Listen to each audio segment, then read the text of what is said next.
All right, so it's kind of been weighing heavy on me lately. I kind of wanted to reshare about what I went through the past couple of years or so. Um, a year can look very, very different. Very, very different. So a year ago today, I don't remember the exact date. Why would I want to remember that? I really don't even want to talk about it, but it really doesn't bother me as much. It's something hard to come to terms with. People that are supposed to care about you that did some really horrible things, and like I dealt with it on both sides of my family. Like, the thing is, like, the one side of my family on my mom's side, they were just greedy. That was it. But still, it hurts just the same when you get screwed over by family that, is supposed to love you. They were just greedy. My other side, on my dad's side, I go through this all the time, and I say rejection is protection, right? Now, I never really had ties with these people. When I was 5, apparently my dad won the lottery and moved his whole family off to Florida. I remember the move. My grandfather stepped in and took care of me. My grandfather made sure that I went to a college prep school and I had everything and anything I wanted. When I graduated from school, my grandfather bought me a car. He gave me spending cash. Like I said, I was his princess. And I loved him very much. And he loved me very much. And I'm so thankful that my grandma and him stepped in, because God knows what I would be right now if I was left to that family or with my mom. So I'm so grateful for them. Everything good in me is because of those two people that taught me how to be kind and how to be good, which to my family that came in and glommed all the money that you grabbed up when I was ill, when I couldn't walk, you left me for dead in the house. And basically what happened was, okay, so now that things have been a little bit more clearly put out to me of what happened to me and how I was groomed, right? So I can go back to a few years back, a few Christmases ago. My aunt on my dad's side, she unalived herself, right? Supposedly pills. I don't know like all the fine details of it, and it didn't come out till later, and it's kind of what, like, me asking those details is what clicked with, oh wow, they had a part in this and they're doing it again. So when she passed, I got a phone call from her daughter. Now, these people were never really in my life. Like I said, my dad won the lottery when I was 5. He moved them down to Florida, right? My grandmother supposedly came from Colombia here because her husband, my dad and my Aunt Vicky's real father, he's a Cordoba.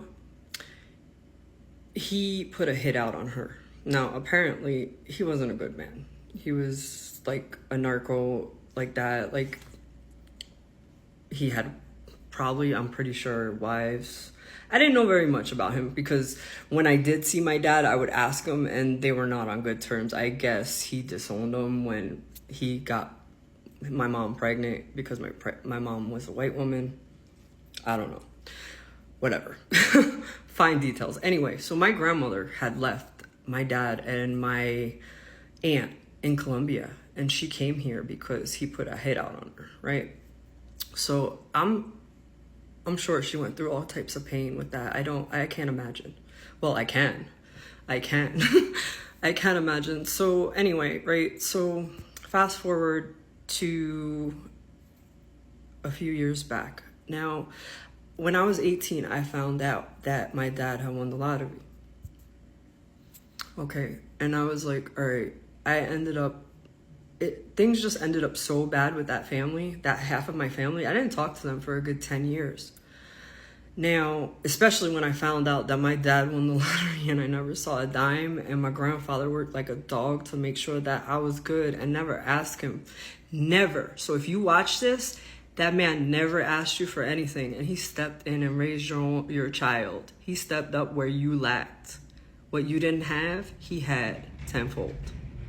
So just in case you happen to watch this. But anyhow, right? So this is how they called me about my aunt.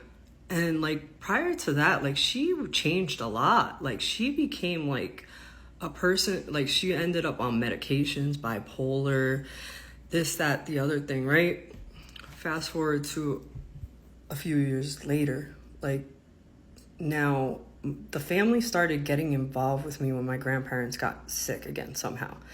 And now, like I said, now I have time to go back and look at timelines and see what happened and what didn't happen. And I'm like, how did I not see this? And listen, the past 6 years to 7 years, I was taking care of people. I was going through the motions. My grandmother had gotten cancer, and for 3 years of her life, she was sick, very sick. And I watched the woman that I love more than anything in the world, my best friend, waste away and wither away every day while our family left. They couldn't even be bothered.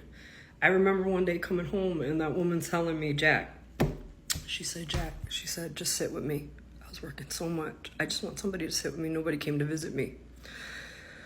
Okay, so that was that. And when she died, I went numb. And you could go back and look at stories that I tell about me taking care of my grandparents and stuff. So after that, a few years later, my grandfather was diagnosed with this exact same illness. Same way. I was broken. I was so devastated. I was going to work full-time. I was going to school full-time. And on top of it, I was being abused. And I had experienced PTSD because my mom had moved back into the house and had gotten into a fight with my grandfather, and it triggered me and brought out wounds that I didn't know I still had. And on top of it, I was being targeted by my boss at work, who was a narcissist that I thought was my friend and would take personal things that I would tell him. Like I would tell him how my mom used to make me cry, and he thought it was funny. He would do the same thing to me, and I would leave in tears. And he would be like, you're too sensitive. You don't get to determine whether somebody's too sensitive, especially at that time. And I was so quiet and kept such like a straight face. I wouldn't say anything. I would keep everything inside. That was before I became in touch with my emotions. I was an ice queen. And that was only because I was so hurt that I had to protect myself. It was the only way to survive, was to numb feelings and protect myself because of all the pain and suffering. It was kind of like Sybil, like when she like dissociates, so that you can't remember. You don't remember it. So anyway, so I was taking care of them. I was like I said, when my grandfather died, it was traumatic. I watched that man. I came home. He told me I had to go to the hospital. I had so much stuff planned. I had stuff for school planned. I had projects. I had everything planned. My day was planned. And then some. I didn't have room to even breathe. I had so much stuff to do. And then on top of it, I was just going through it. I was doing everything. Like, I don't know how many times I would go and cry in my room by myself because I didn't want him to see it, or because he was yelling at me or whatever, because he was scared, and that was how he reacted to being scared of everything and out of control. So I was just a mess when he died. I was the only one that saw him because I was in the house with him. Everybody else ditched us. They abandoned us. You, if you're watching this, you guys all abandoned us. And then you came in and glommed every bit of money that you could find. And that was the thing. Like, we didn't really have that much. My grandfather was in debt because cancer is very, very, very expensive. My grandmother's one, like, experimental drug. And what do you put? Do you put a price on something? It was $2,000 a month. Probably cost like fucking 5 cents a month, but $2,000 a month. Go figure, right? Big pharma. Doing well. But yeah, so I was a mess. Think about it. Just think about it. I want you to sit and think like how a person would be going through all that PTSD, coming out, people like tag teaming you on top of it. Yep.